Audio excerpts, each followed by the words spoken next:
All right, hey folks, we're going to enjoy an afternoon free and do some Eberron art. So give me a second here to check my signal, make sure I'm coming through clear. I will broadcast. I'm going to post my signal, and then we'll be able to go ahead and get started. So it sounds like the signal is coming through a-okay. So let me go ahead and hit the spam button here on my Discord channels and see the Eberron team. So we're gonna be painting here for a few hours, and so if you are catching this in the future, for those that are here live now with me or haven't been here before, my name is Phil Kearney. I create role-playing game supplements. I illustrate them. I publish them online. I've been focusing my attention on Dungeons & Dragons 5th edition for the past 5 years, and there are a slew of links in the description down below. You can check out my work. I post on, I post on YouTube here. Oh yeah, there we go. I just started a new Discord channel, so if you guys want to dive in and check out stuff with me there, you can click here on more and check out the Discord community. I also have a Patreon where I post a lot of early look and playtest content, including the martial power system that we're going to further develop in tomorrow's lunch stream for a few hours. If you want to catch up with me on Twitter, if you use that platform, I'm at Phil Kearney. Best way to help support the channel overall is like, subscribe, hit the bell icon. Here is a full stream, a playlist of all of the different 184 episodes that we've played so far in the creation of this adventure. This is Crystals of Mavar. It's for Dungeons & Dragons 5th edition in the Eberron campaign setting for characters around 8th level. If you want to start off with all the content, you can start like around 7th or 8th, maybe if you really want to drag it out 6th level, but you can one-shot it as an 8th level team and get yourself to 9th. I created this book cover back on episode 40-ish, so if you want to click through on there into the playlist, you can find the creation of the book cover. But otherwise, we've been creating creature tokens. So we have all of these planned encounters throughout the adventure for you to fight undead and creatures and stuff, as well as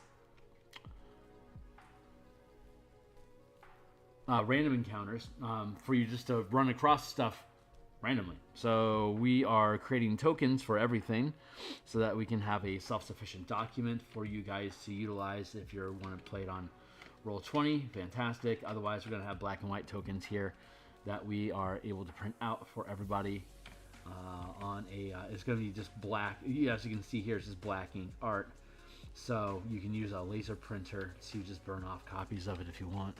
So we're just going to play with this for the next few hours. Just we're doing cleanup on tokens that we had previously sketched out, so you can see that we're working on a Revenant right here right now.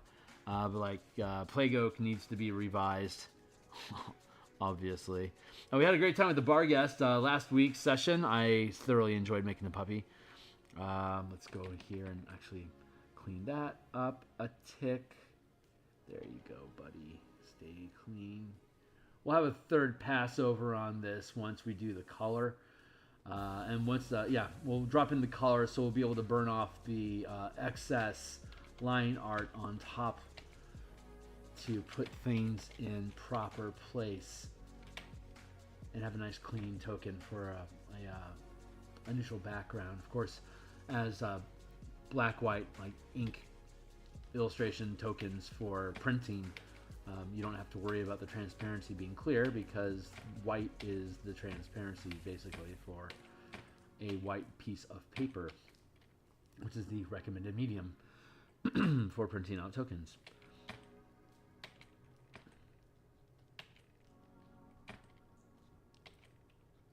I suppose I could make it transparent anyway in case somebody wanted to be ambitious and have like red tiles and blue tiles or whatever with the line art upon it, so it's different colored tiles that they're printing out.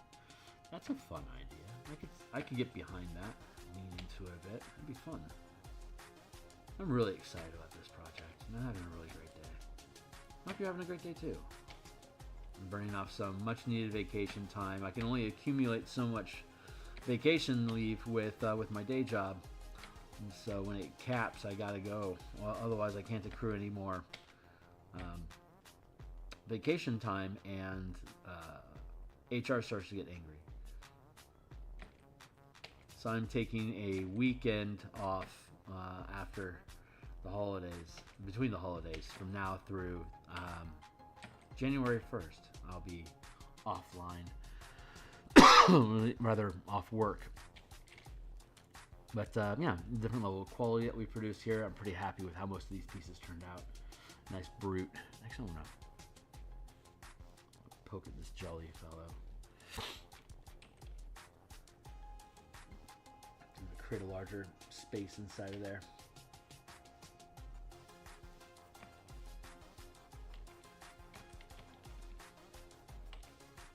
There, that feels better.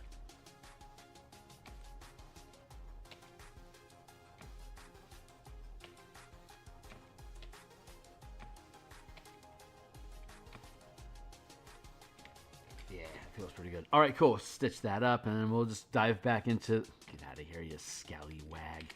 Hit the save button, punch up the Revenant. I said step aside, kind sir. Thank you. And we'll just keep digging away at this dude until we're content with it. We'll move on to the next piece. And I've got a 3-hour block. If my endurance holds up for 3 hours, I've got the time to do it here. If I end up over fatiguing myself, then I'll break away sooner, take a nap. Come back tomorrow morning strong for another 3 hours. I like the work that we got done on the in the Spelljammer this morning. That I'm very happy about that progress. So I'm hoping once I jump off stream, I only want to spend so much time on stream a day right now because honestly, layout work and text development is pretty boring content. You got to really be into the process to give a crap about watching me scoot text back and forth for a few hours and then chisel out a couple phrases to see if I can eke out another 3 characters and still say the same thing without breaking the actual mechanics of the thing I'm trying to represent by dropping a preposition on accident or some shit. But assuming I can accomplish that, I can carve away at text in the Light of Xeraxis adventure. That's kind of a testing ground for me right now because this Eberron adventure is ultimately going to be using the same format that we developed for the Light of Xeraxis adventure. So I want to make sure that I am comfortable with peeling it apart. It's a good learning lesson for me. I'm really happy that I lined up Xeraxis before Eberron because Eberron is like 4 times the size of the Light of Xeraxis conversion guide that we have for Spelljammer, and that is a large fucking project, and it's a great opportunity for me to learn a little bit more of that skill set of laying out, adventure content that's supposed to be grouped into a finite space. It's an interesting added challenge. Hey, Bell and friends, how you doing? You are welcome here. We just started a Discord channel. It's down in the description down below.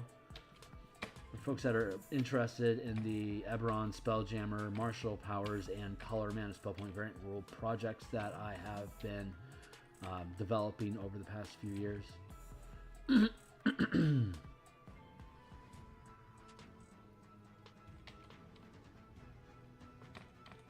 So, hey yo.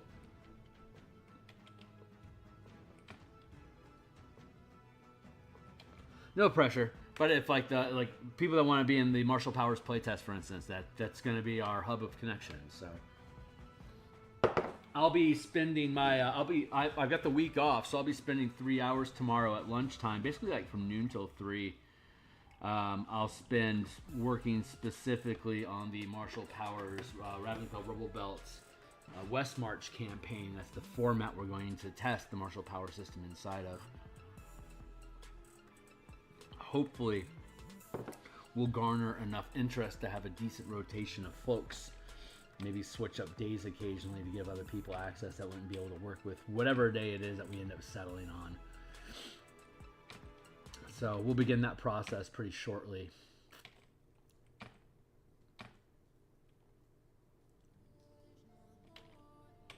Yeah, once the Spelljammer project publishes in January, Then this Eberron project moves forward to the Monday through Friday art stream that I have as part of my coffee wake up. And then the martial power system will slide into the evenings, Mondays and Thursdays. One of those days, or maybe Saturday, is going to end up being maybe like a 3 or 4 hour block of playtesting at 3rd to 7th level for the martial powers project. So I'll have one less evening to stream per week, but it's worth the cost.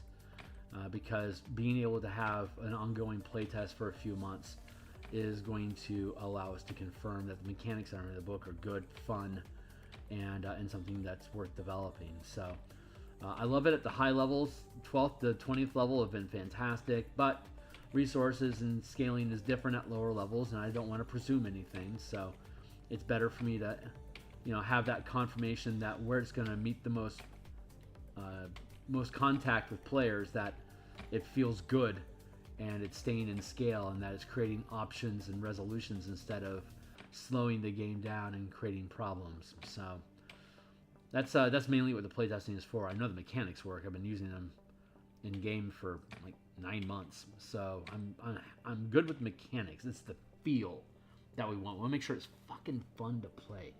That way, if people get their hands on it, they're gonna want it. And that's how you build good trust in products, so that when you do Kickstarters in the future, people will trust I build fun shit. Anyway, what's up? Hey, thanks, Belle. I'm trying to get my windows arranged here.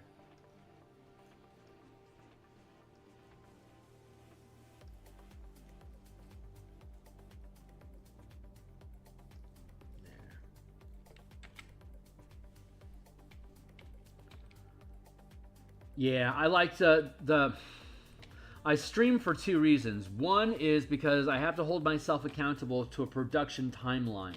It really doesn't matter if it takes longer or less time, but the point is to make sure that I keep pushing the ball down the field, because at some point you're done. You just stumble into being done if you just keep up the pressure long enough. So by making sure I show up on stream, however many days I need to be on stream for, I can always be pushing the ball forward. And since for example, since the Spelljammer project is the primary project, it has the most days of stream time for the maximum accountability. And then beyond that, the more I talk about stuff and the more I'm allowed to just ramble and yada yada with people, the more my brain turns off and I can just let the pixels get pushed on their own, and I just kind of get to see what manifests alongside everyone else. And it's a state of samsara, if you would, which is like peace and unity with all. It really is a turning off of the mind and just letting it flow. But I've specifically been attempting to develop the ability to continue communicating, talking to folks during that process, so I can express from the perspective of this empty space that I find myself inside of while I paint. And I like the conversations that brew up from it, and a lot of times I have no idea what the hell's going on. I'm just listening in like everyone else is, because I'm just surrendering the conversation to the flow. And if the flow is controlling the words and controlling the art, sometimes they coincide. And we talk about cool shit. But other times it just opens up and talks about all sorts of crazy shit, whatever. But I'm just there to help absorb the information and see if it resonates with me, not, and how has it changed my life perspective over time. And I like who I'm becoming. So the more I can shut myself down during an art process, I get to create things that are cool, and I get to connect with that source. That source vibe, like to be able to resonate with that strength. It feels magic. It just feels like magic. And most artists and athletes that have put in their, as Malcolm Gladwell would say, has put in their 10,000 hours. You can't help but find yourself at a depth of connection when you're in your craft producing. But it requires the time. You can't shortcut it. You can't click. Well, I mean, give chemistry and science enough time, you will be able to click a button and achieve, Zen unity with the click of a button. But I guess that would be a Neon Genesis human what is that, the Human Instrumentality Project. Thank you. By sacrificing people's lives to create a unified whole and sacrifice. A noble, grand scheme for sure. But Neon Genesis was a cool show, man. I loved it. Plus the mecha was exquisite. I'm a mecha junkie. Robotech was on TV at the time when I started, when I got my first D&D books. So there was always a connection between giant robots and fully armored characters in... why am I at this weird mid-tone? Alright, let's kick that back down to black.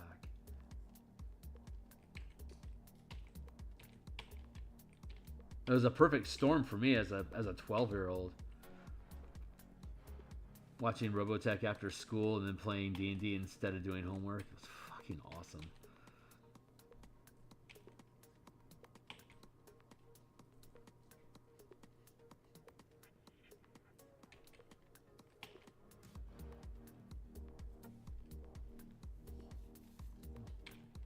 I bought the Art of Dragonlance book. It was like 150 pages of art and sketches and design notes for all the paintings and D&D stuff, all the illustrations for the Dragonlance novels, adventures and box sets and stuff back in the 80s and 90s, and as well as all the novels notes from Caldwell and Easley and Elmore. It's called The Art of Dragonlance. It's an amazing book, and I cut out every single painting and covered 2 of my walls in my bedroom with just those paintings, and I just looked at them constantly like, how did you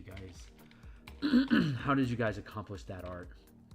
And that was my obsession when I was 12, and then when I was 16, and then when I was 18, and it just kept going on and on and on. By the time I was in my 20s, it was the early 2000s, and OGL had broken out, and third-party content was possible, and print-on-demand became a reality due to globalization, and I started doing freelance art for a shitload of small indie companies that were able to print books and put them on bookshelves because game shops were dying for 5e content. It was a fun time.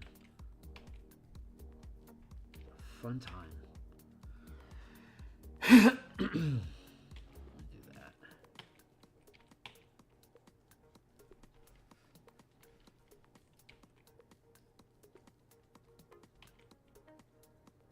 And it was fun having my name in books and like having my artwork there and getting free copies of stuff. But it's just, after a while, it just becomes clutter. But for new artists, like getting published the first time, it's an amazing feeling. That first book, that first time you actually hold your art in a published piece that people are paying money to purchase, it's just like, it's a really, really good feeling. For me, it didn't take long to evolve into, I want to make the books that the artwork's in. Because, globalization and competing against foreign markets with lower standards of living but the same level of technology, it was pretty evident that I would need to expand out and do more than what I was doing to be able to consider surviving for any kind of long term. So I've been dipping in and out of artwork and RPG stuff, freelancing style, for a couple decades, but only with 5e did I really find the cylinders started to fire on, you should create content for this stuff. You like the system, it's cool, it's inspiring you, and it's thin enough that it could use some mechanical depth, which is what I love to do. So it's the perfect storm for me. So I love 5e. I love 5e because it's the best version of D&D that I've ever played, and it is the most accepting of what I can produce as an art. So it's the perfect medium for me, which makes me incredibly loyal to 5e and D&D in particular as a brand, since I'm allowed to use their IP as long as I publish it on the DMsGuild, and that's a sheltered space I'll want to leave eventually, and I recognize that. But if they have a change in style of management and production, or a handoff of some sort, and the community opens up more space to do cool stuff with the IPs that they have their hands on, I could definitely see myself staying on the DMsGuild, assuming that it stays active, or D&D Beyond if it transfers into that sort of a model. I just don't know yet, so I'm just going to keep the course and do what I do. And once we know how Wizards wants to be played with at all, I'll either stick around or go into Creative Commons or start doing Cypher stuff. I'm not sure where I'll go next if I need to. I don't need to go anywhere or make any decisions about anything. I'd rather honestly just stay put. I love the shit that I build. I love Magic the Gathering. I love Spelljammer. I love Eberron. And I love Planescape. And those are, all 4 of those IPs are available to me on the DMsGuild. Why would I walk away from that?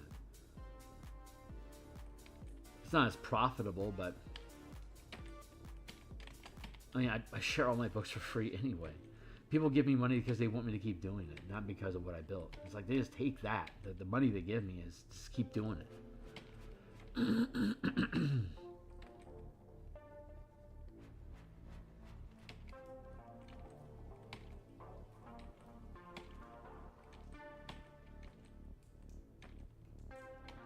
I love that, by the way. That's my favorite bit about all of this, having 100% previews of all my work, so you can just take it, and by the time you come back and realize that you've been using a shitload of my content in the campaign, it's like, oh yeah, and then you start giving me money. It's like, yeah, I'm going to use your stuff. not because you want to, just because it's practical, because the mechanics, because depending on the kind of campaign you want to run, the mechanics I build are really good for it. If you fall into that niche crowd of stuff that I designed for, it's just ironic that I'm also a big enthusiast for Eberron, which is just got the most diehard fan base of any setting, like anywhere. It's awesome. It's so deep. I love it, and it's just as Eberron is so easy to hack and modify and mess around with and just build into a completely different world for a story, and then build it in a completely different way for another.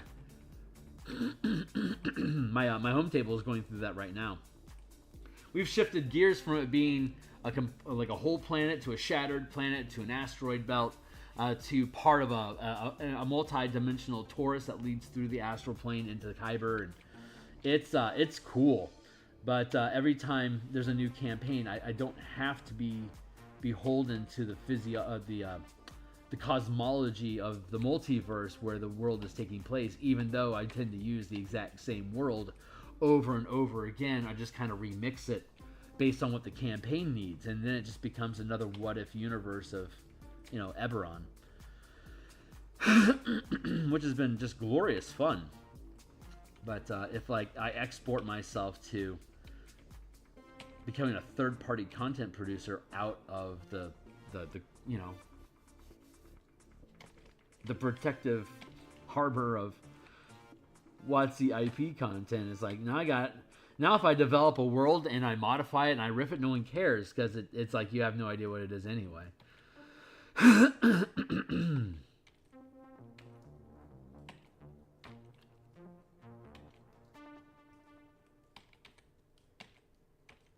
Although I do like the Altered Carbon campaign theme I had come up with earlier. I think that's something I couldn't call it Altered Carbon, obviously.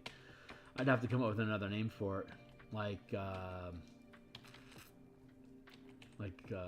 Mech Frame. Whatever, Kearney, you're not. You'll get there. It'll be obvious when I get there.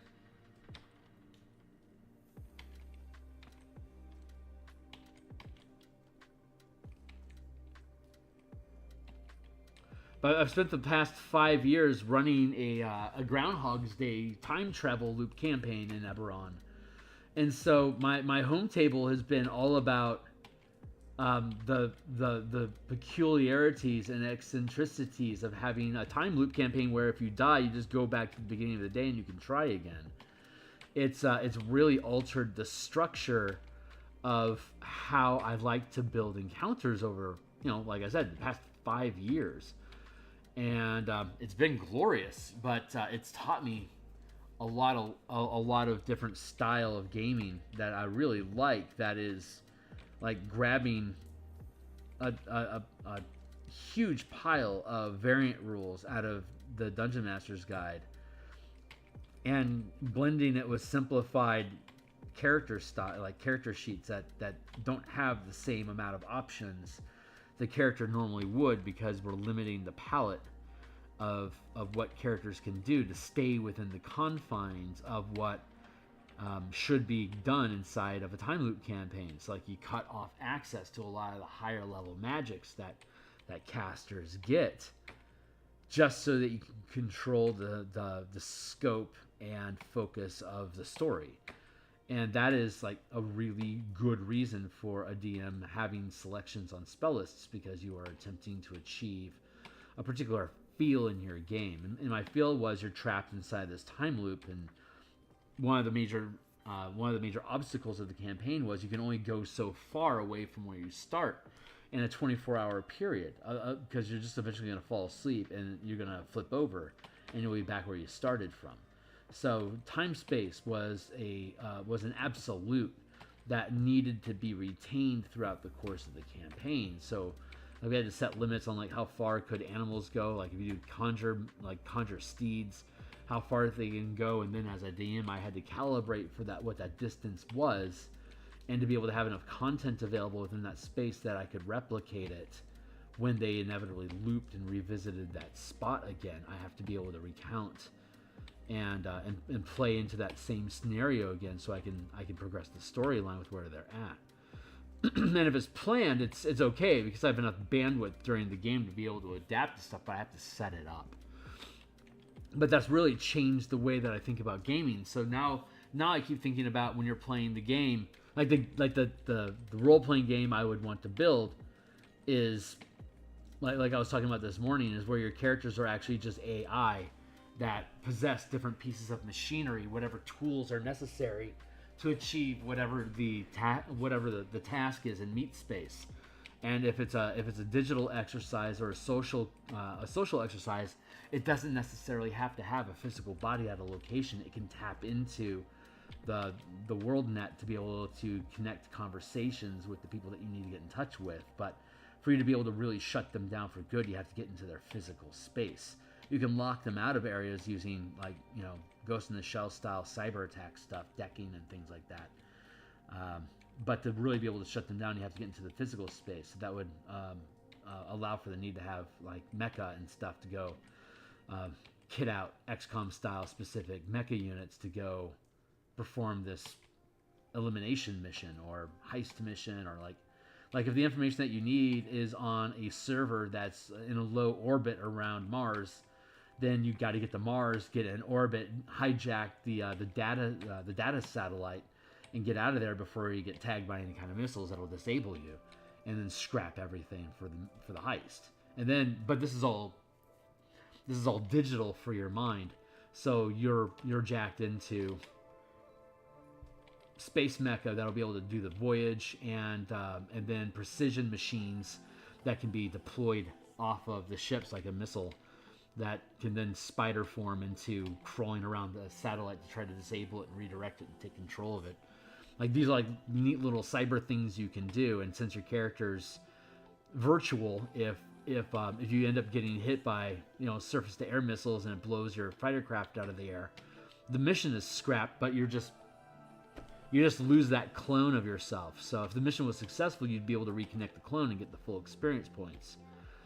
But since you failed the mission, at best you just get snippets of information, and those snippets are expressed by changing what the challenge is if you try it again, kind of like on a map generator with Path of Exile. You load in a number of different modifiers into your map to make it more challenging, and then so it changes what the map can do and what the creatures are inside that environment. So as you fail these tests to try to succeed this heist, the defense systems that are thwarting you are evolving, becoming aware as well, what your different efforts are, and at some point you're going to have to abort, or they're going to be able to backtrack you, and now you're on the defense. It's a really good cyberpunk sort of space, but I want to expand it out to a larger universal setting to be able to lean into the ship mechanics that we have, because those are fucking fun.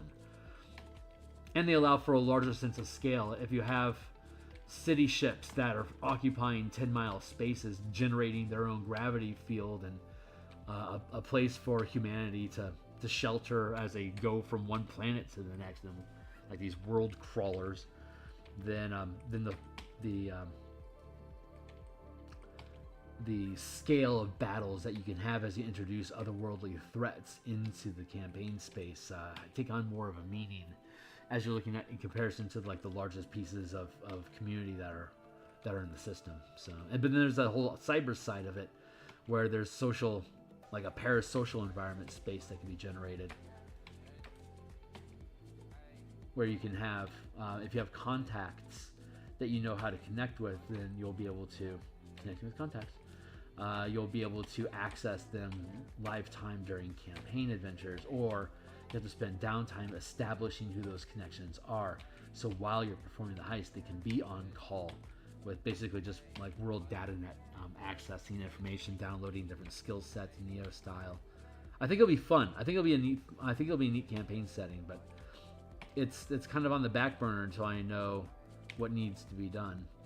So, but I can feel it brewing. It sounds like a cool idea, and it allows people to have the character that actually matters to them is effectively immortal, but they have to gather and utilize resources. So when you have a bad run, you're knocking yourself down a number of like social pillars where you don't have access to the same resources that you would normally do until you can rebuild yourself to regain access one way or another through deception, influence, or intimidation, to regain access to new resources for you to then to be able to build new strategies to take on whatever the campaign is evolving into. And it can have a good mix of sci-fi / fantasy sort of feeling to it by just playing with the narrative, essentially. Anyway, that's stuff that I'm thinking about. So I think it'd be a really cool Kickstarter. I want to make sure I get all the mechanics I want done the way that I want them done. Express all the different tool systems that I want, probably using the 5e engine or something close to it. I'll probably end up wanting to lean into the martial power system, so like making things more around power dice, influencing die rolls and paying for resources and stuff. It's because I think that's super cool too. Like you can have a split between like mecha and spirit, like cyber and spirit, like in Shadowrun, for instance. So you can get really high on spiritual magic by having a lot of resources that are devoted to ether connection, while you can have a lot of resources that you instead invest into cybernetics, so that you're capable of bonding to and operating more efficiently and use maneuvers with mecha. And then I guess you could have three things. You could have spirit, mecha, like spirit, tech, and spirit, tech, and I don't know, like connection or like social. That doesn't sound like the right flavor.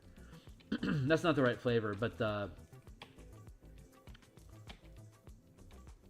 maybe psyche, tech, and resources, where your skill set is gathered around getting more access to different skill sets, or I don't know. Resources is just like gathering resources should probably be a more generic background thing. But I want to frame it around organizations first, and then specialist characters within those organizations as second tier priority, so that the theme is the players are building a mercenary guild together, and all the characters and resources and stuff are incidental assets that are utilized, because they're all AI as well. So like once you get additional AI personalities into your roster, you have an extra mind that can always jack into other machinery and help back you up as like troop support. So you can build resources that way as well. But I got to suss it all out, and I think I can start sussing those ideas out with my upcoming Eberron playtest campaign, honestly.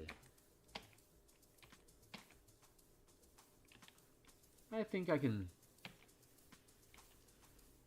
confidently leave this guy here like that.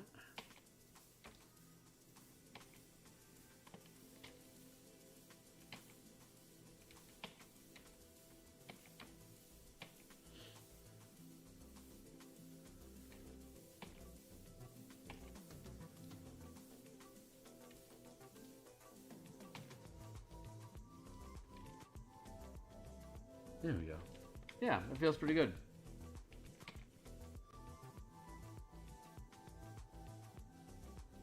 Get that gore going. Help establish the fetidness of what we're dealing with. Fetid cheese. I said feta, not fetid. Well, it's still gross.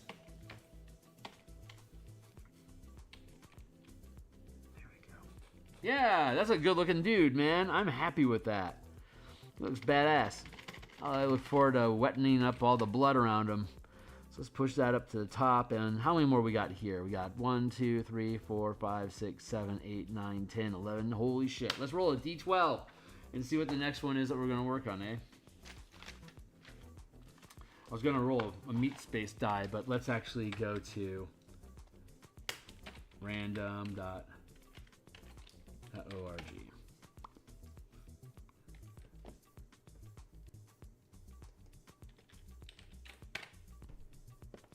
Oh my.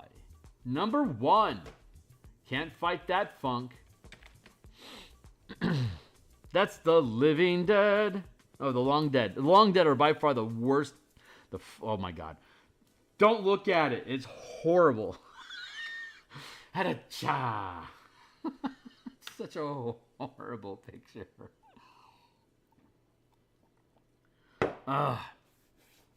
Let me bask in my shame here for a few minutes and take a coffee break while you guys soak up just how feeble this picture is.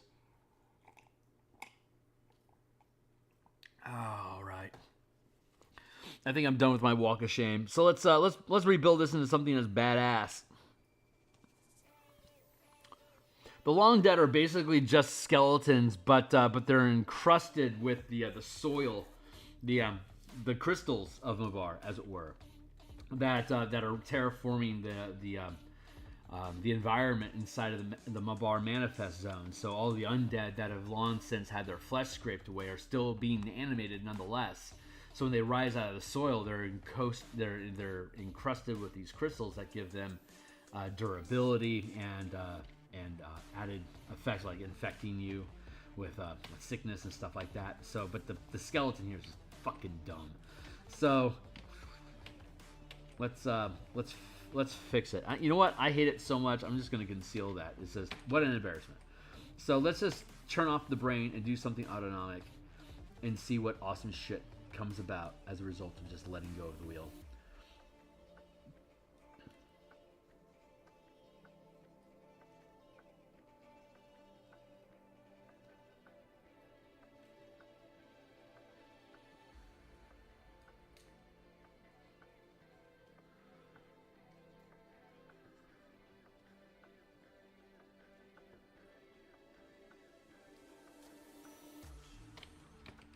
Oh, this is interesting.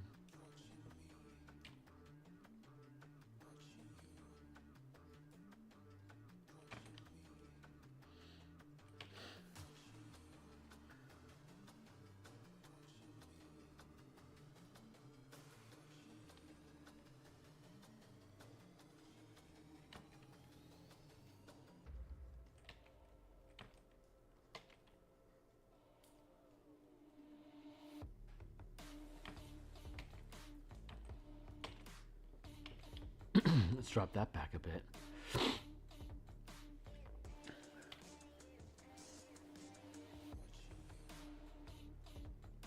Like that. You feel the world moving. It's neat.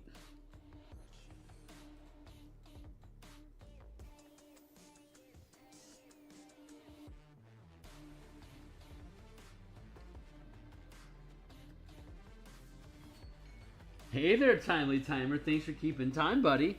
I've got my 20-minute timer to make sure that I don't fall down the path too far at any given moment, like go on a tangent about something too deeply, or get myself hyper obsessing over a specific spot on a painting, which I will absolutely fucking do if I'm not kept in check.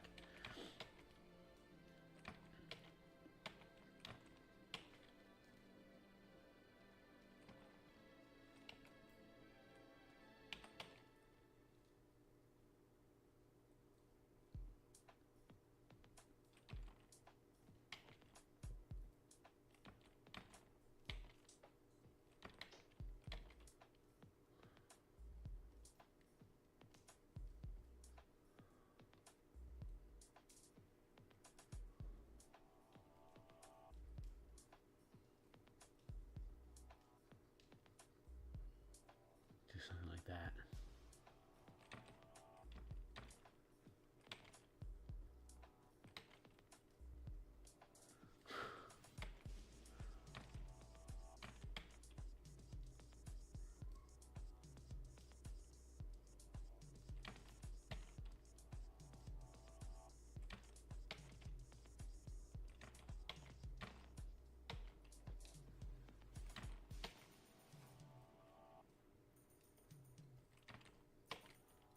I like the hold on, you'll see it. If you don't see it yet, you'll see it in a minute. Hold on.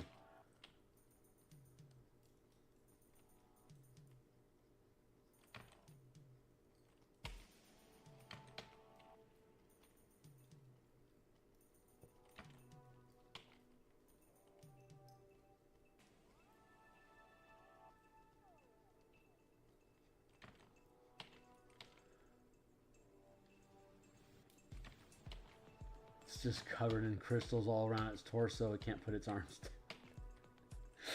Can't put my arms down. You want to kill Ralphie? Call him Ralphie. There you go. Meme.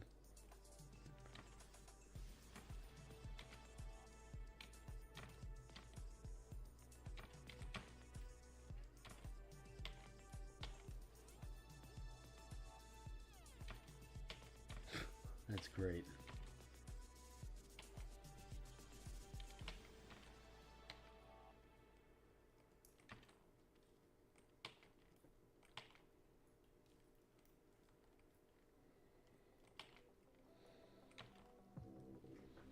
Yeah, fire's still going. Good.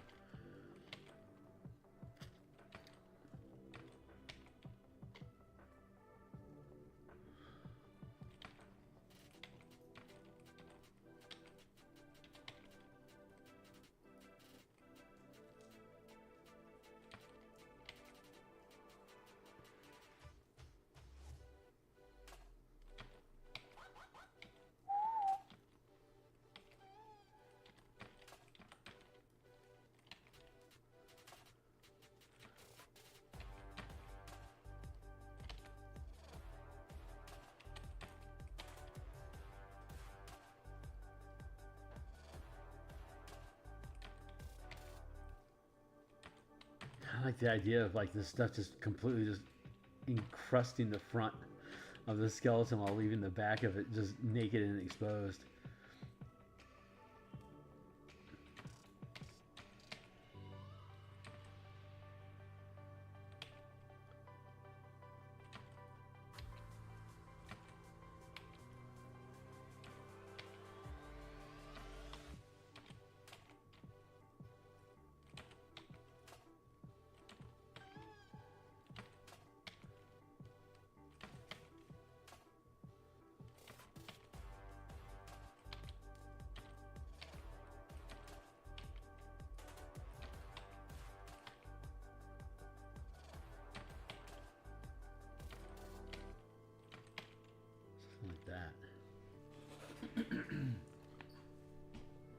Let's make sure my seat's working right.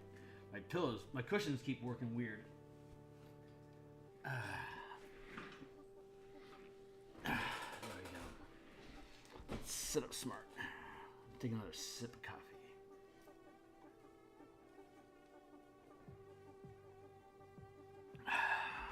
That's good.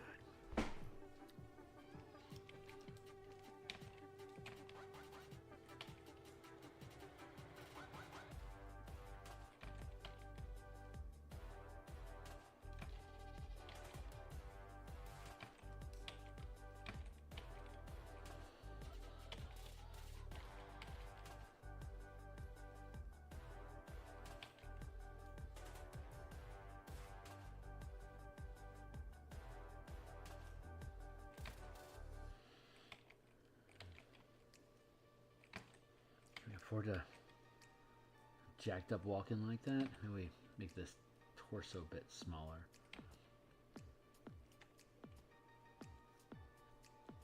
Shrink you down some. Jump, jump, jump, jump.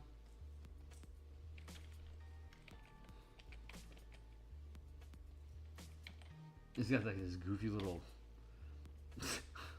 this goofy ass walk. That's not gonna do.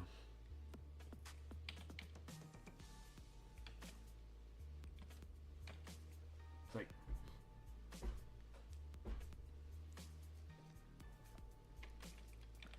I don't know what your goal is here, buddy, but it seems wrong.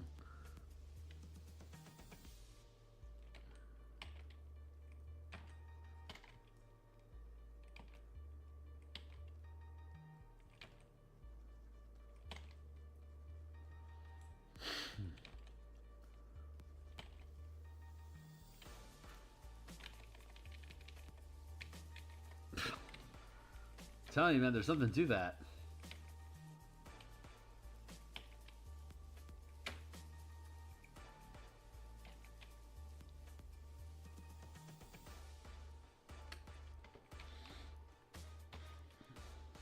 Right idea, though.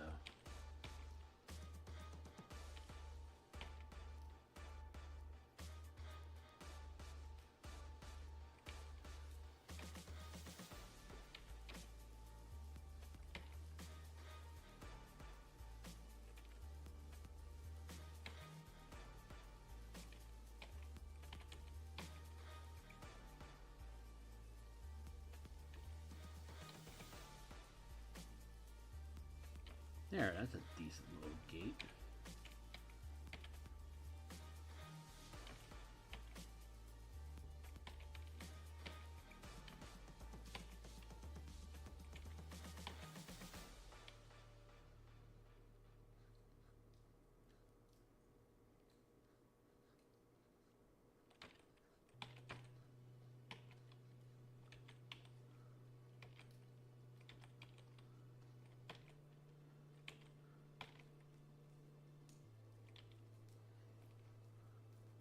Elite do.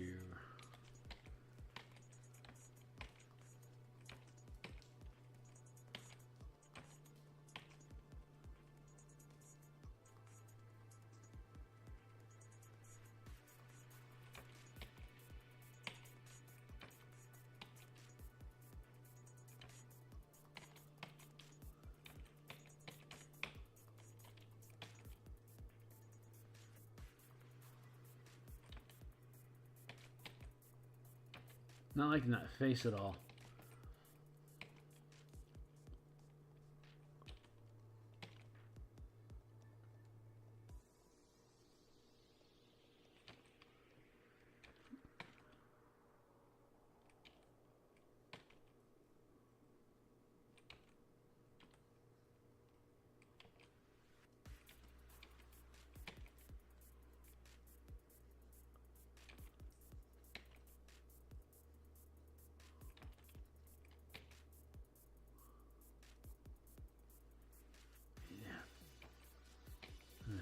Really just jacked up like that.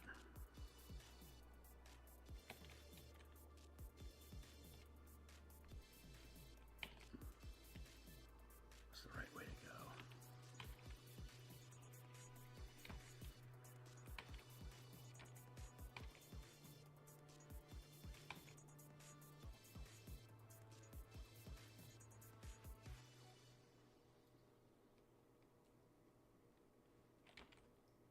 Yeah, I'm kind of down with that.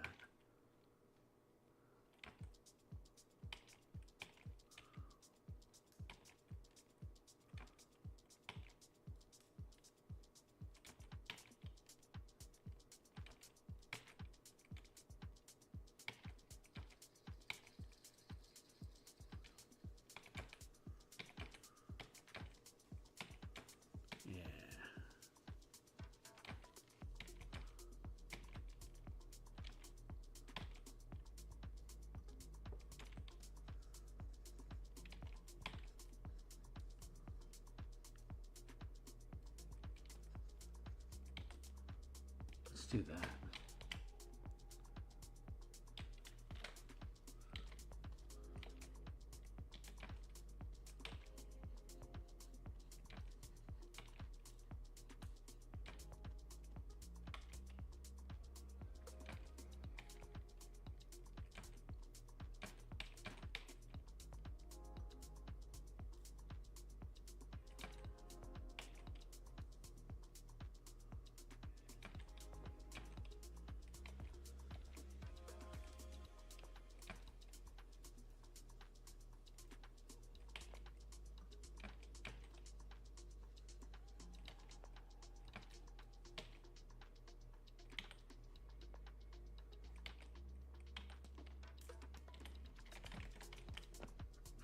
transform.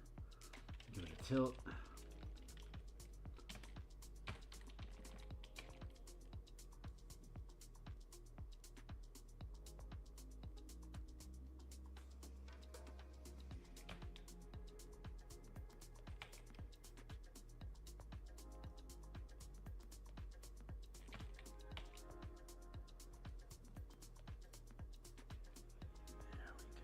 Now we're starting to get some shape in on here.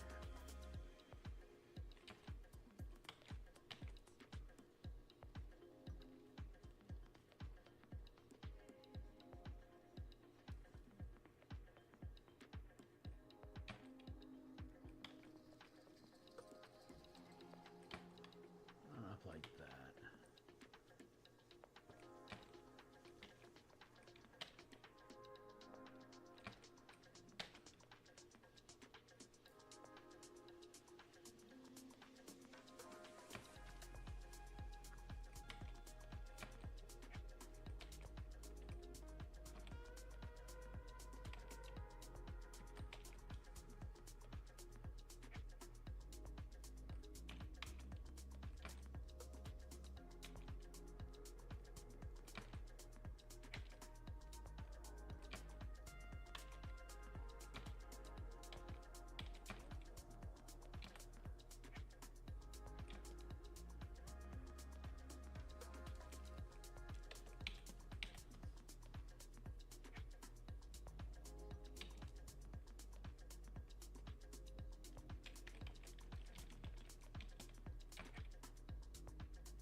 There. Let's get rid of that.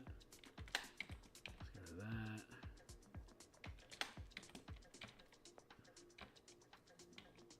Start breaking it down again.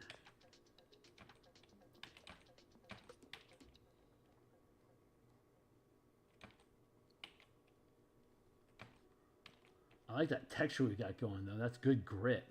Feels nice. I want to keep that. I know, right, guy?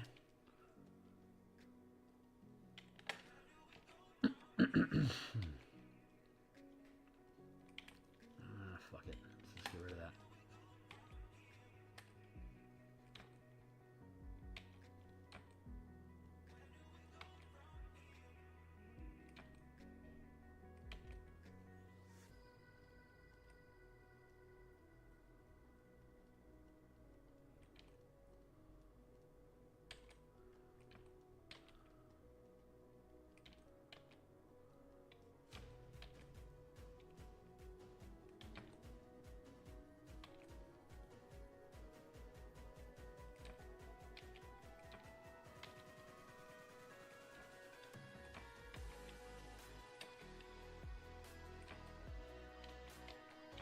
There we go. That's starting to look good.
Not bad.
do, do, do.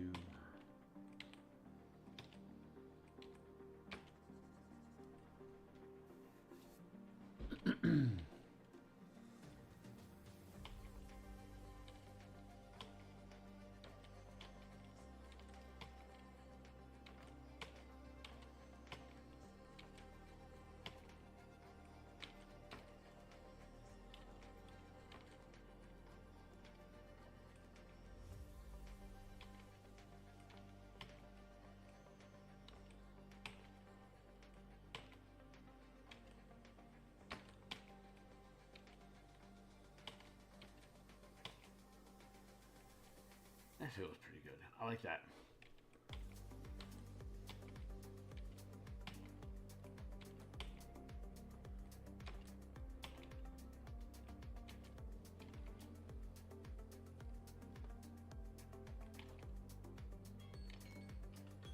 Wow, really? So soon? Jeebos. Man, time flies when you're having fun. Alright, we'll finish this piece up and we'll see where I'm at. How I'm feeling.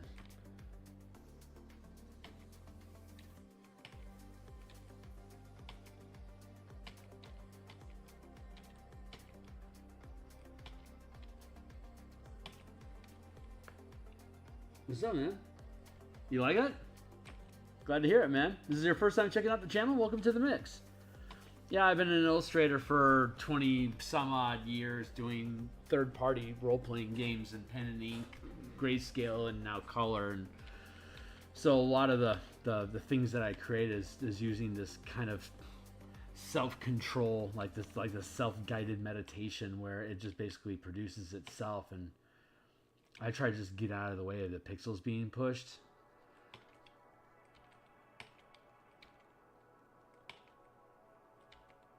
So this is for a slew of different creature tokens that are in the adventure that we're creating for the Eberron campaign setting.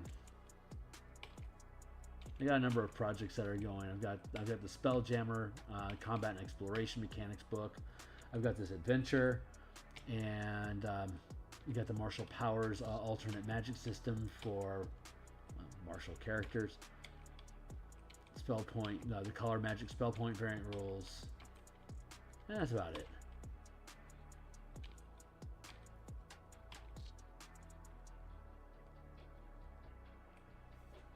Yeah, I got a Discord channel up and running now. It's down in the description down below. Folks can drop by, check out the different stuff. If you're interested in the martial powers playtest, for instance, you can get involved in that. And we'll probably eventually start turning out bonus content for this. And there's other Eberron adventures that we want to create after this as well. This is a matter of bandwidth and time and priority.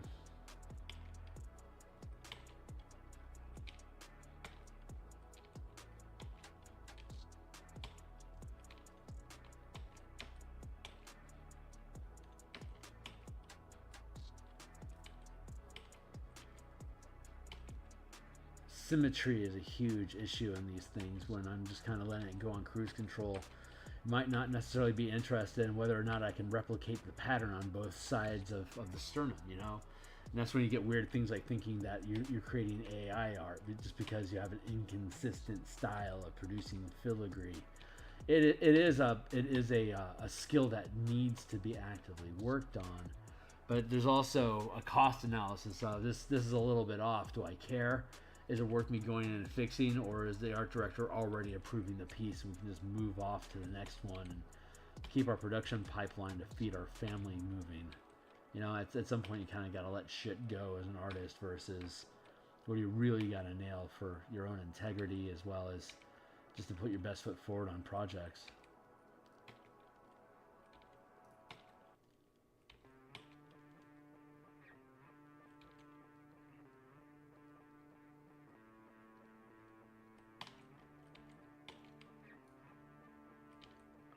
Like each book that I do is an opportunity for me to advance some sort of skills depending on what the project is.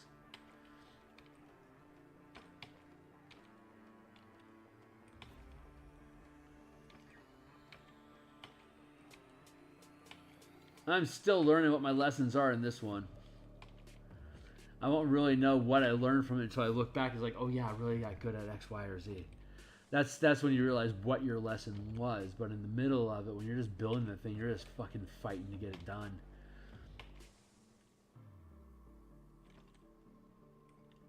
And if you survive the experience, that's when you get to go back and look at, again, like I said, that's when you get to find out what the lesson was that you learned that kept you going.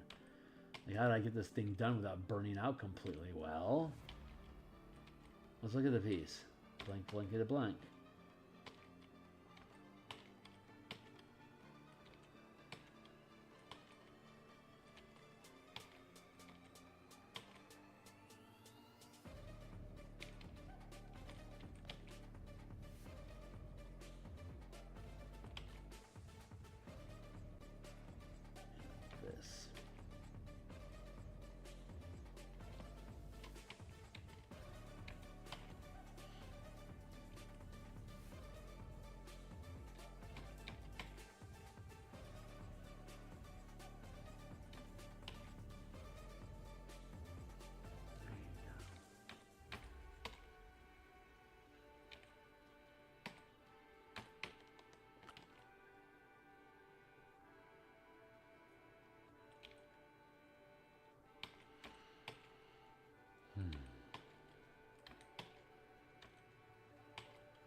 There we go.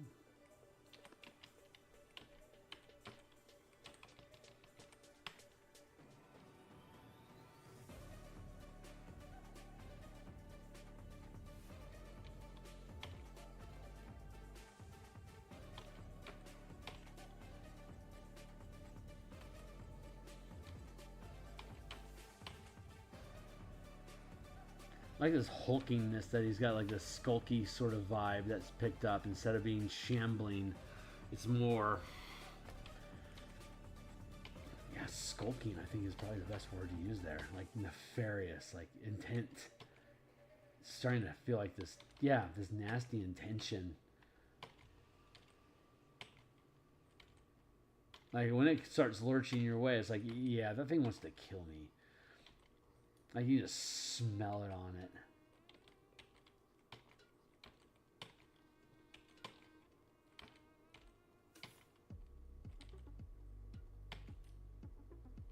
There we go. I can thicken up those little barbs that we had before that look so stupid.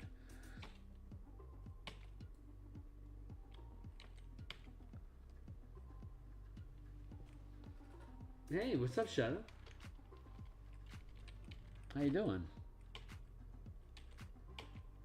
So yeah, there's all these the plane of Mabar, which is the the native plane of darkness, misery, and things that go bump in the night. It's a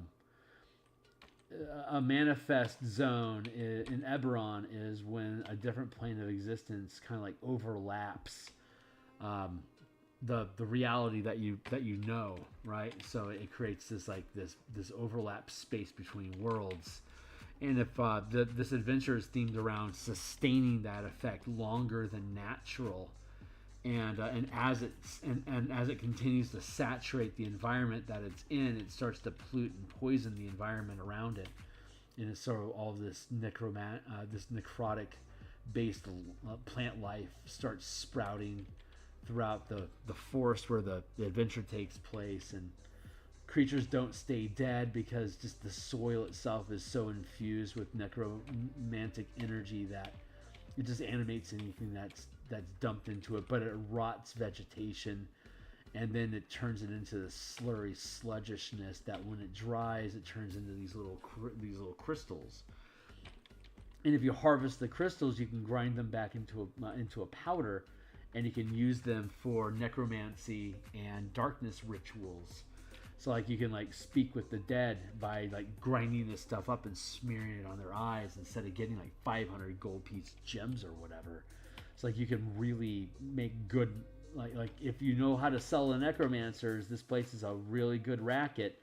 So lo and behold, there's a mercantile necromancy cult that's attempting to permanize this manifest zone so they can start exploiting this resource as something to sell off to other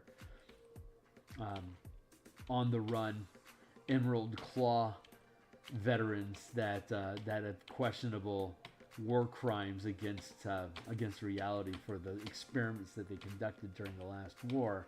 That now that the war is over and the science isn't necessary anymore, they can just call it a war crime and put away all the horrible people that created these abominations.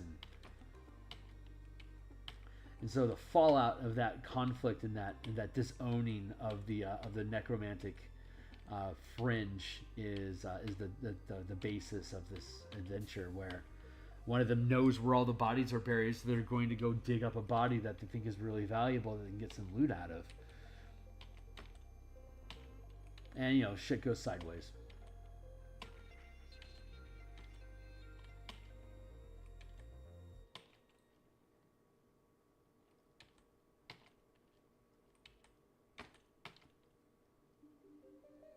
That's the theme of the adventure. And it's 8th level, so you got enough firepower behind you that you can mess some stuff up.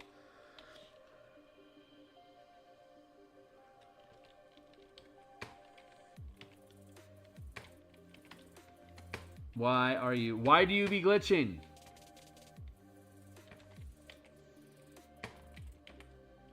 No.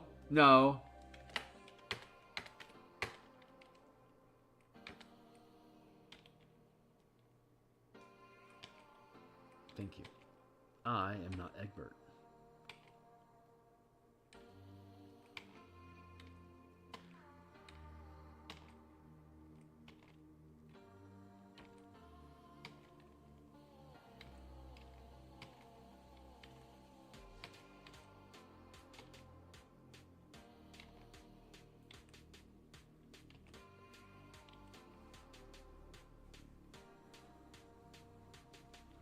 Hey, what's up? Yeah, I guess so. It's just, that turning off the brain sort of thing, it develops into its own. It's about trusting that my body knows what it needs to do to end up with the final form that we want, and that's going to be cool. And it doesn't matter how many iterations it rolls through. It's just grinding through iteration to create an end result that I like. And a lot of this process, I'm just as much of a witness as you are. And seeing what gets manifested. I can feel it happening, but a lot of times it's not like until I actually see the pen stroke, it's like, oh, I know what's going on there. And sometimes I understand what's going on, like I can see down the road a little bit as to where the current activity is going. But at any time it can just up and scrap it all. Because it isn't resonating the right way anymore. It's fickle. I don't fully control it, and I don't ever really want to.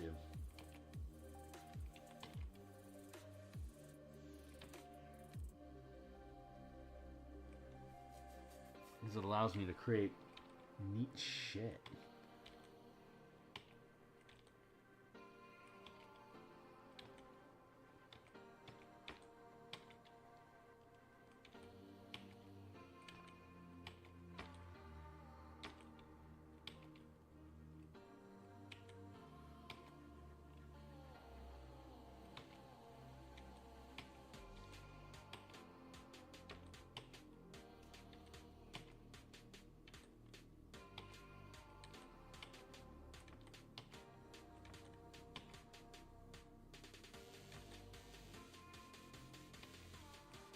And then once we finish the line art, we'll go back through and we'll be able to drop color underneath it and then blend it together, bond it into the same layer and with the colors mix. But we also want to have just black and white tokens that can stand on their own, so that if people want to print these out for tabletop play at their home, oops, wrong line. They'll have a printer friendly version they can just use a laser printer with, since it's just going to be black and white art. It's just line art.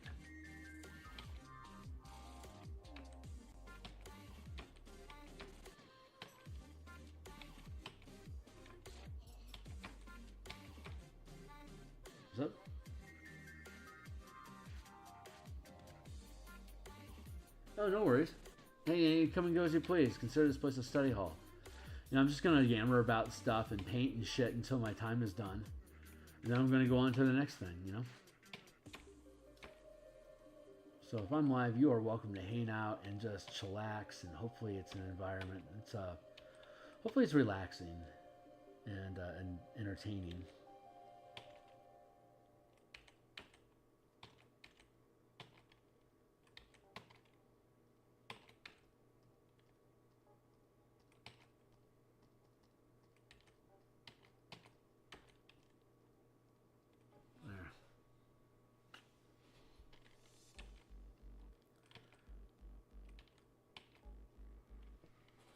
Should make an edit. I should make in an editorial. I don't think I know what you mean.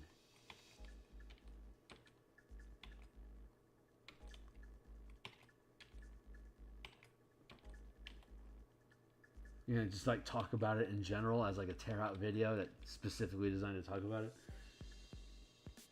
Yeah, I see what you're saying. I don't know about that.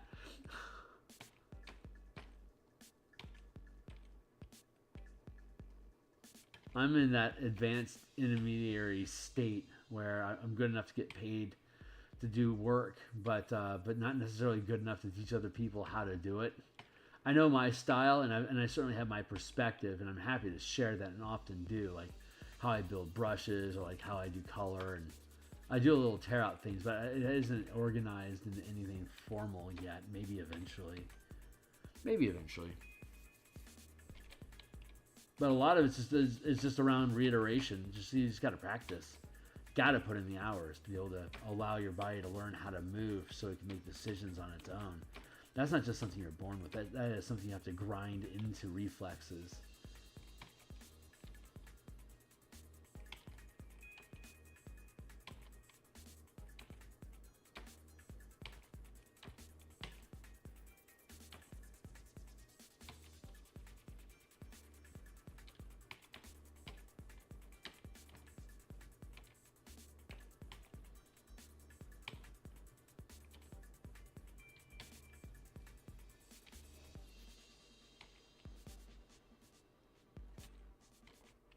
There we go.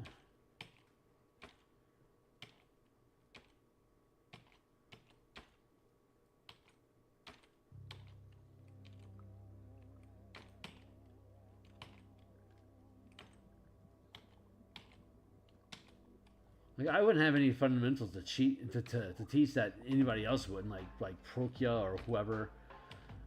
There's plenty of artists out there that teach fundamentals that I don't currently see myself really adding to. I think where my shit comes in useful is for people that already know how to do art and they're trying to develop themselves to a place where they can trust that they can do art. That's really where I dwell in the creative space the most, is that trusting your instincts, that your body will know what it needs to do when you've trained it to do what it's supposed to do, you know? But I don't see myself training people on what they're supposed to do.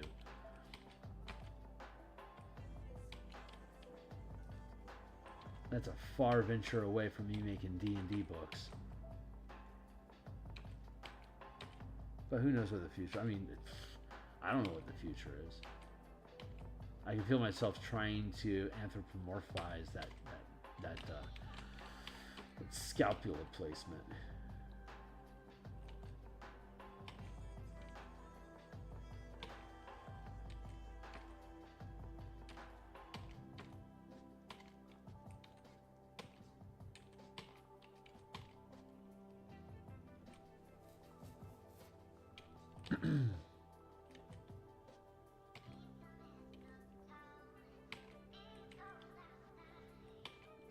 Thank you. I appreciate the compliment. That obviously is spoken from a stance of, you think I have interesting work, and that is a huge compliment. So thank you.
That is my 20-minute marker to make sure I don't fall down a rabbit hole.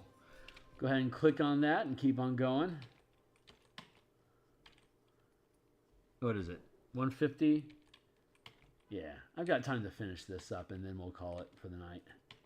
We'll be back tomorrow morning. We'll work on the Spelljammer squadron combat picture, and then we'll be back at lunch tomorrow for a few hours working on the Rebel Belt, the Ravnica Rebel Belt West March campaign, converting the backgrounds of Ravnica into the martial powers paradigm, and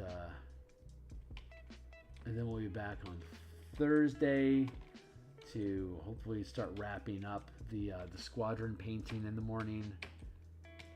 And I'm not sure what we're focusing on Thursday afternoon. Maybe we'll start picking up the Spelljammer campaign that I'm going to have to build for my home table.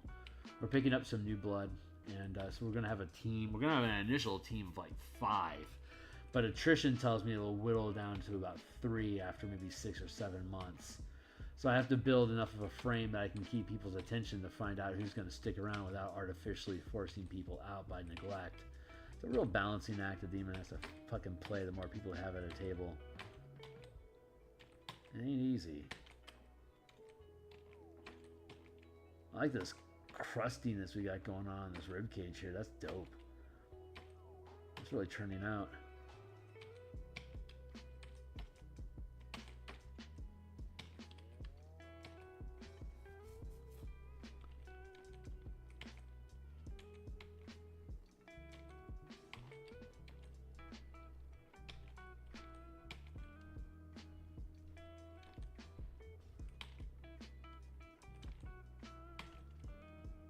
I spy with my eye that there is text over yonder. What's up? Do I draw animals? Yeah. Sure I do. Let's see. We did a Barghest, which is like a demon wolf sort of creature. And we did a Shadow Mastiff, which is a Shadow Wisp type of creature. These are still rough. Do we have any other creatures in here? We got, oops, that's just black pudding. Sturge. This is something we'll need to come through in detail a little bit more.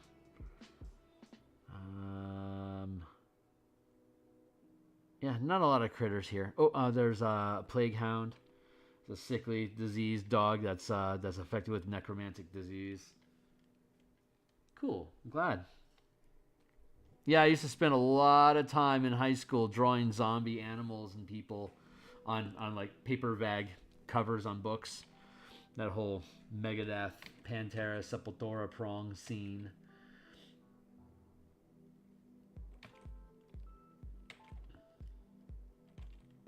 Late 80s, early 90s metal scene.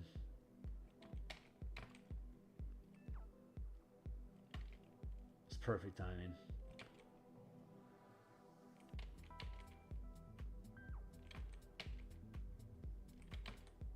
So yeah, these will all be color and black and white tokens. So I gotta get the black and white part to a place where I'm like, yeah, I'm content with that, and just let it sit, and then we layer in the black and white into it. So we're doing 3 passes of line art to make sure that as we go through each layer, we're getting closer to a place like, if this is a final production piece, am I content with this? And when I am. As I go through, I'm putting X's on these for things that I've processed. So I've already gone a first go on all of them. The second go is I'm pretty content with where it's at, but needs a little bit of cleanup. And once I put a lock on it, I won't need to do anything further with it at all. But none of them are at a final lock yet. But once I get to that final lock, then I can put color underneath it and get the color sussed out for the lighting and stuff that we need. And then I can bond the color art, comic book style, like flats underneath the line art, but I'll do highlights and shading underneath that layer as well. So when I bond the layer of art, line art on top of the color, I can then go through like with a smudge tool like this. I can go in, I can blend the line art into the color work, so I can get a little extra layer of color and varnish that I want in the character art in these creature tokens. So it's a process. It takes a little while to get through it, but I'm not trying. I build all these things for myself, so I'm not racing. And in a lot of ways, slowing down and allowing myself the time to build these things so they're fucking cool is what allows you an opportunity to find it and to think, hey, this stuff is cool. You know, like if I was burning through this stuff and not spending time on camera developing things with folks, then, well, I don't think as many people would know I'm even doing it. And that would be, you know, if people think the thing is cool, then this is, you know, an opportunity for them to get on board and check out what I got going on. Check it out!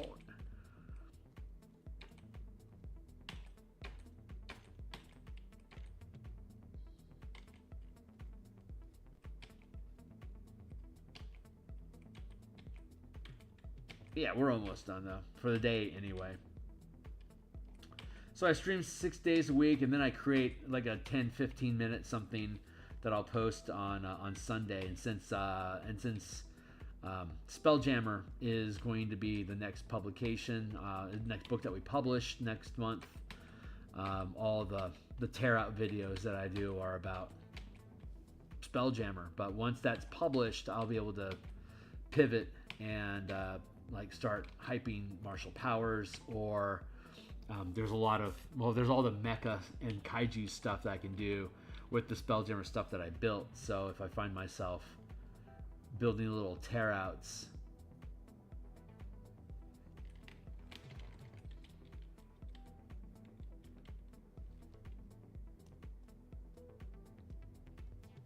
wait for it, hold it.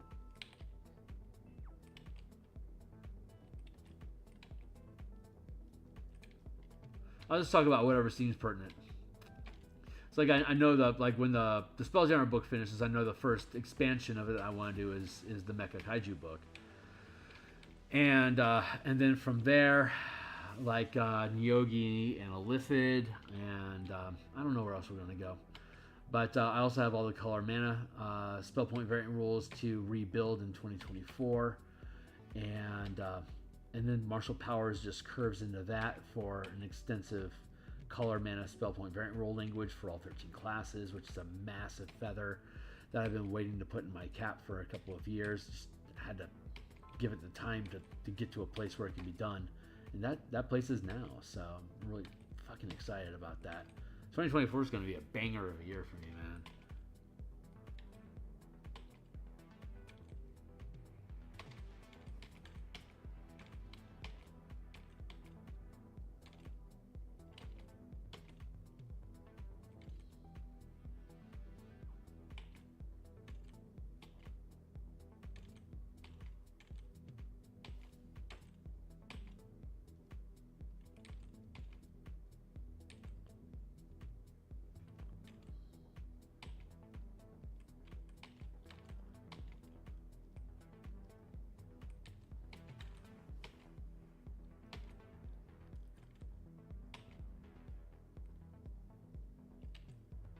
There we go. Let's get that evened out.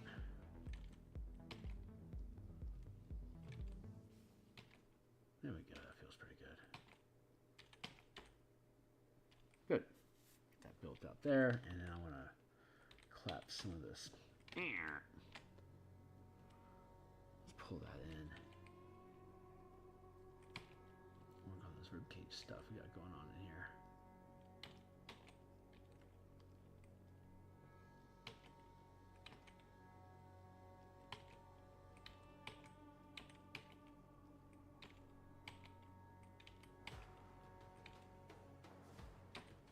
That's cool.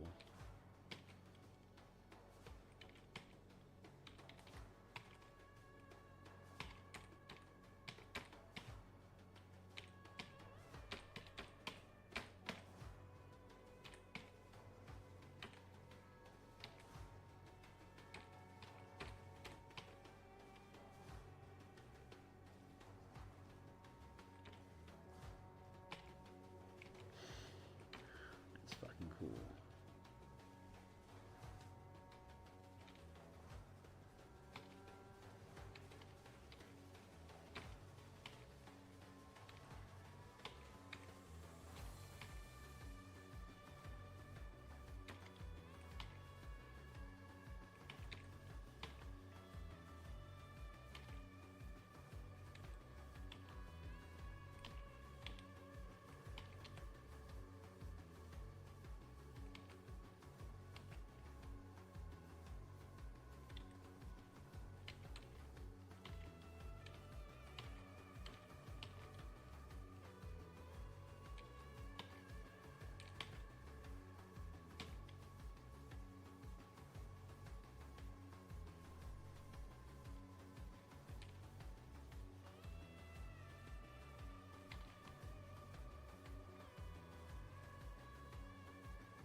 creepy shit to look at. There you go.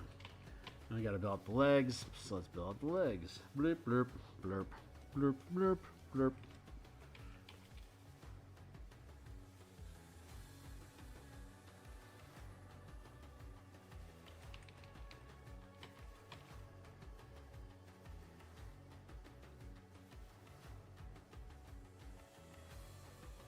See, too cockeyed, that's not threatening.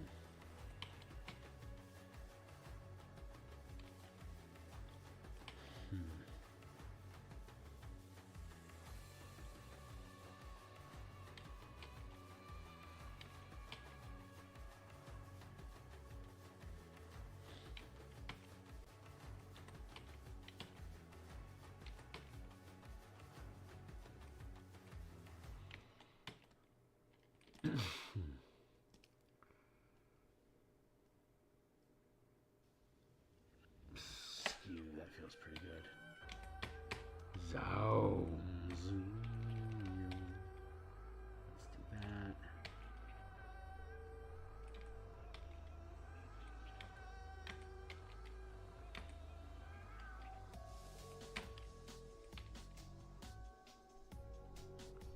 And let's go back over to here.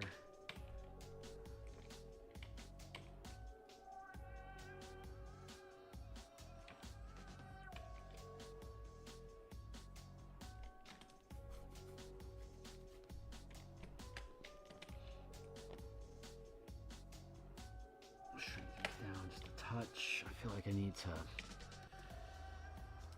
warp.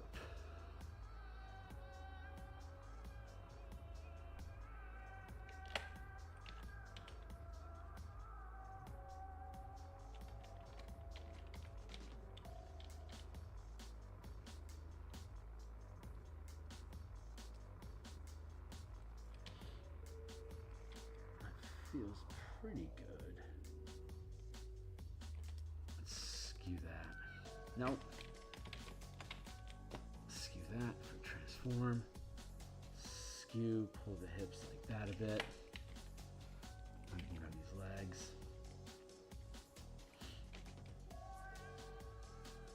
I'm gonna shift them down to here. And then take this shamble leg. Can we pull this leg back?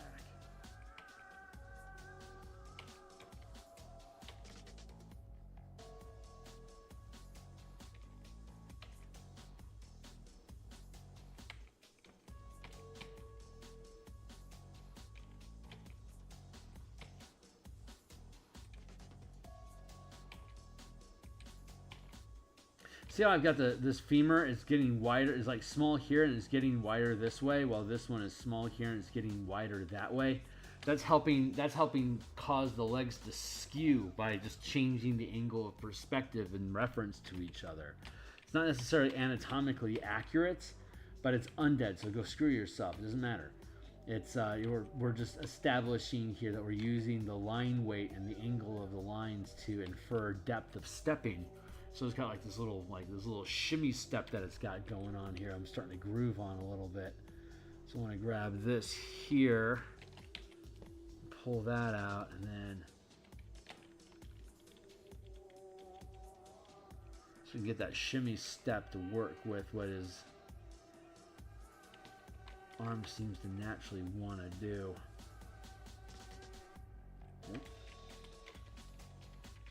See, first off, let's see what happens if we do this.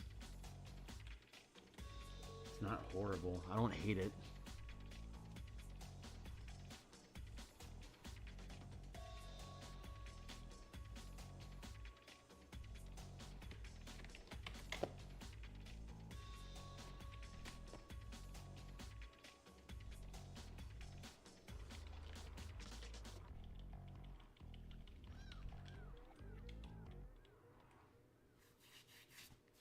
Yeah, I think I like that.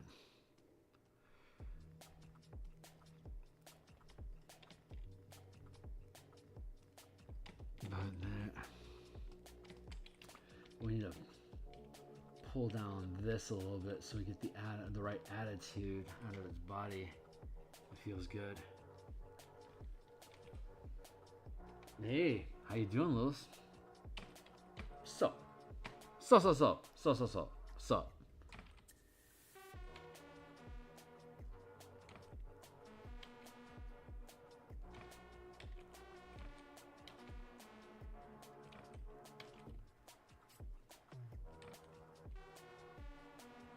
So, it's pretty cold out, huh? Come to think of it, my fire went out. I'm probably going to feel the chill here in a little bit myself. I'm here in Seattle. We're like at, 51 degrees right now. I'm not going to get that cold. As long as I keep my windows closed, I should be okay today. I don't think I'm liking that arm swing after all. So I think I want to manipulate that.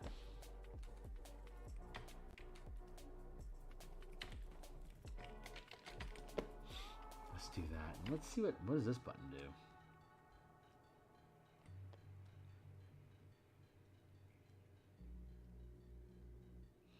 Yeah, it's definitely not what I want to do. Well, I think I'm okay with that.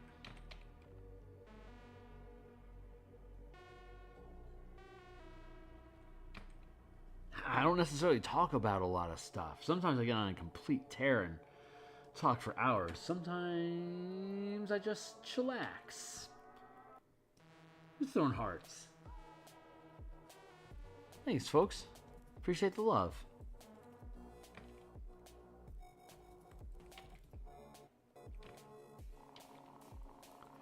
Very appreciated. Let's merge this stuff into a single layer so we can have regerts.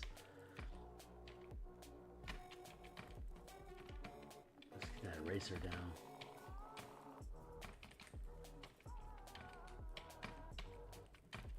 Thank you.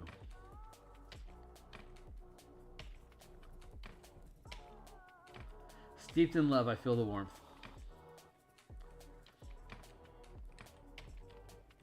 I feel like this hip needs to be pulled down here, though. To get I mean, a lot of the rib cage is missing, so the anatomy looks wonky. Maybe I need to get that head a little bit smaller too while I'm at it. You know. Hold on. Let's.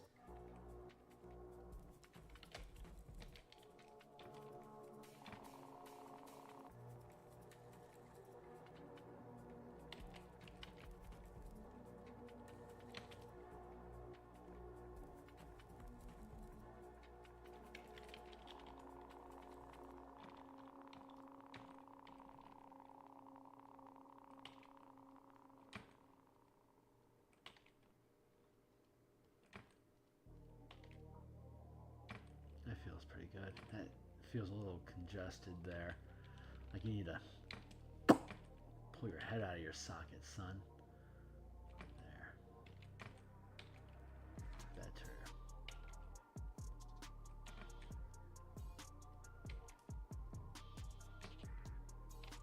That feels pretty good too.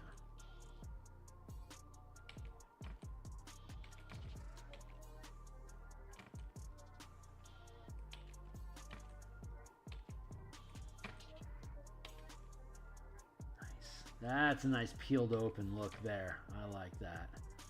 Let's keep that up.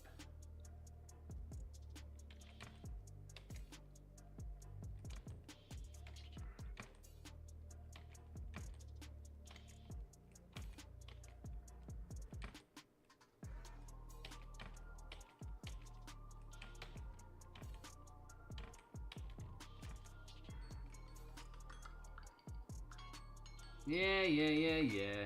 Alright, another 20 minutes. Let's keep it kicking.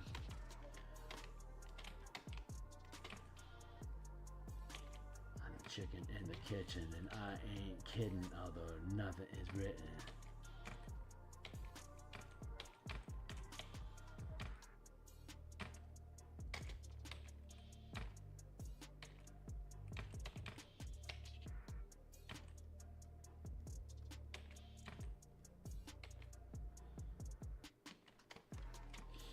Very big hips.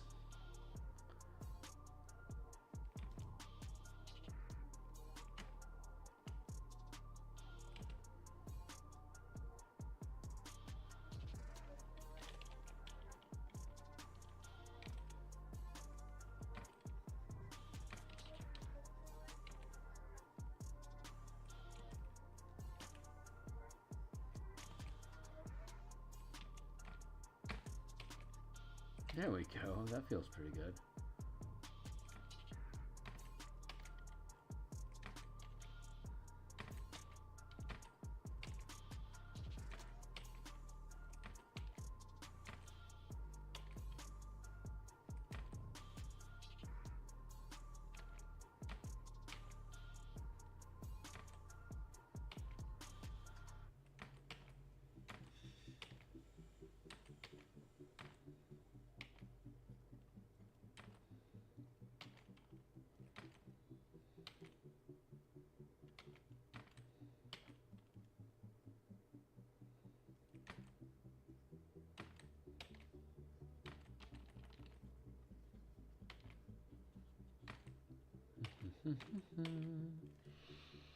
Yeah, we'll finish this up and then we'll be done for the day. We're almost there.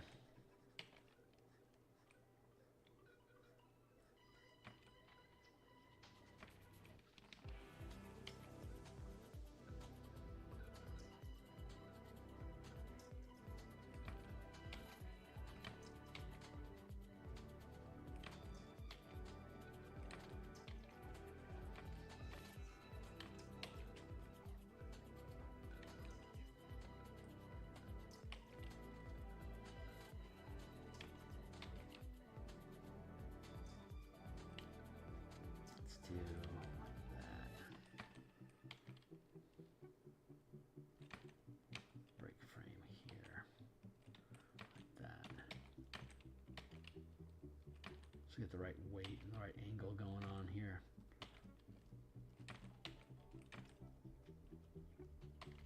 Like that.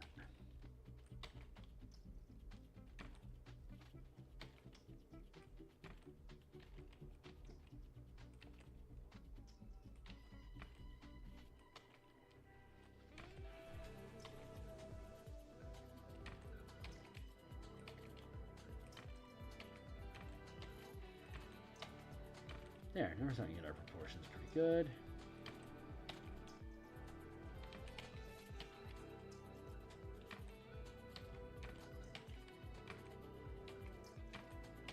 Takes a little while to do it.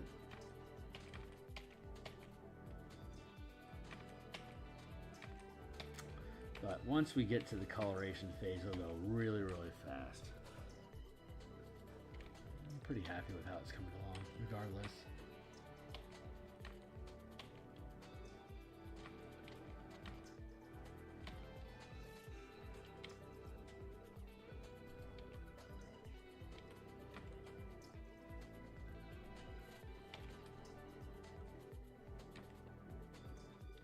So I'm not really committed or beholden to anything that I actually throw down here because none of it means anything to me, really. It's like it's just shit that's getting thrown around, and I see ideas in it, so I can rearrange and scoop it and carve on it, and it just until something locks in as this is the one, none of it means anything.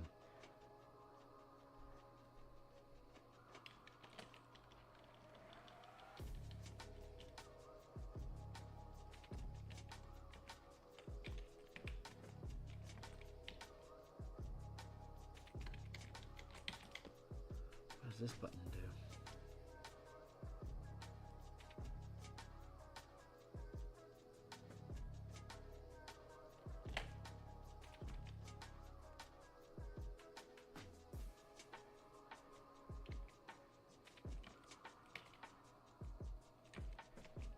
Like whatever it needs to be, I'm okay with it becoming that. I can let it go.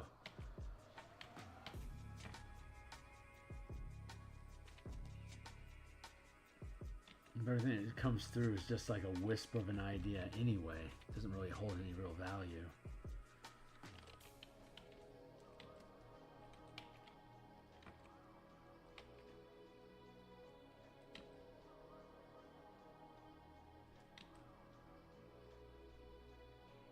Other than what I can get to sit appropriately proportions. There we go.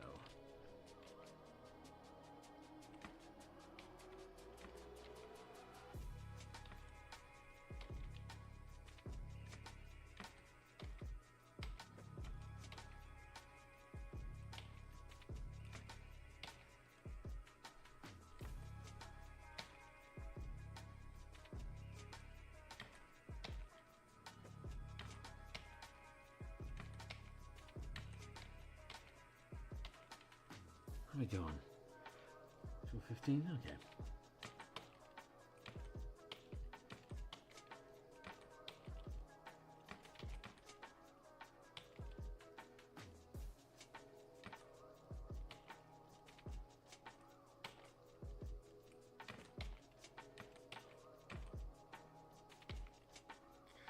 All right, well, my heart is telling me it's time to go, and we have to follow our heart. So I'm going to go ahead and cut loose about now. I'm going to be back.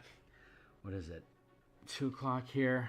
12, 16 hours. Yeah, I'll be back in about 16 hours. We'll be on for about probably 3 hours tomorrow morning working on some more of the Spelljammer art. Probably get into coloration for the fighter ships. And let's get these legs a little bit smaller so it feels a little bit more in proportion. And we can get this tilt going here.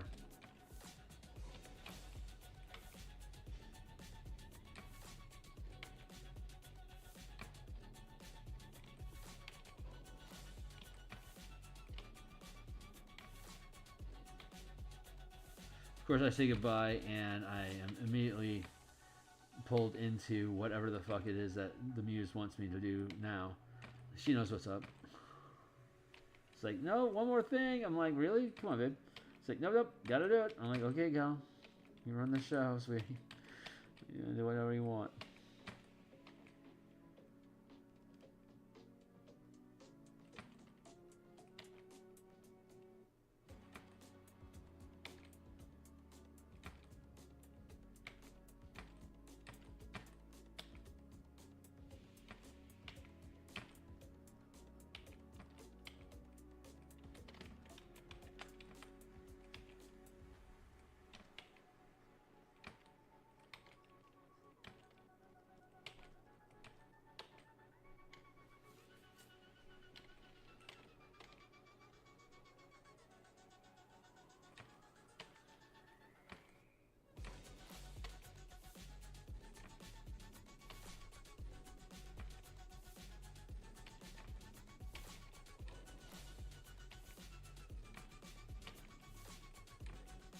There we go. There. Good enough for now. Anyway. Yeah. I'm going to just leave that like that for now. And when we come back, we can do... Oops. Apparently I have to work on the foot a little bit more.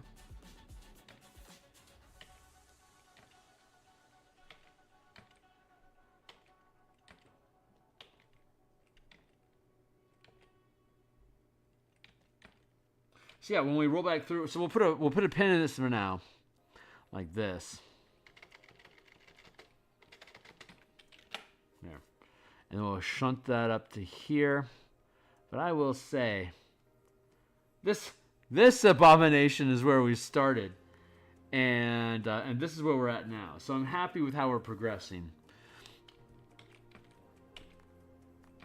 Boy, what an embarrassing, silly little piece of art. But yeah, I like how this is looking. So, and this is the second of 3 passes. So again, once we get through all these different iterations, for the other 11, we have 11 more illustrations to finish up. Like the white's obviously very far along. The Sturge is really far along. I fucking love the Drowned Assassin. This guy is far along. So like it won't take much for me to crack out a lot of these. So when we come back next, which will be Thursday night, we'll be back on for probably 2 or 3 hours to do this specifically. We'll be back tomorrow morning to do Spelljammer, tomorrow lunch to do Martial Powers Ravnica campaign development. We'll be back on Thursday morning to do Spelljammer. Thursday lunch... I don't know what we're going to do on Thursday lunch, honestly. And then Thursday night, we'll do more Eberron stuff. And then Friday morning, we'll do more Spelljammer. And then Friday lunch, we typically do Martial Powers. Oh, that's right. On Thursday and Friday at lunch, we'll continue working with converting the Ravnica backgrounds to the Martial Powers system. And once we get through those, we can start working more on developing the different threats of challenges, hazards, traps and creatures that the team will have to face in the playtesting based on which color their characters are traversing. So, hey Shiner. Sorry I didn't catch sight of you, buddy. Man, I had a pretty good Christmas. It was quiet. Spent time with the family. It was really rejuvenating for me, and I had the rest of the week off, so I'm gonna be on for like a 3-hour block tomorrow morning. So, Shiner Man, I hope I catch up with you, my dude. Yeah. So I've got a lot of time to myself. It's what I do. Anyway, I'll see you guys on the other side. I'll be back in the morning. Like, subscribe, bell icon, blah-de-blah, notifications, swing through, hang out. Appreciate you. I have the Discord channel up and running now, so you can jump in and hang out with me there if you want. All right, I'll see you guys on the other side. Laters.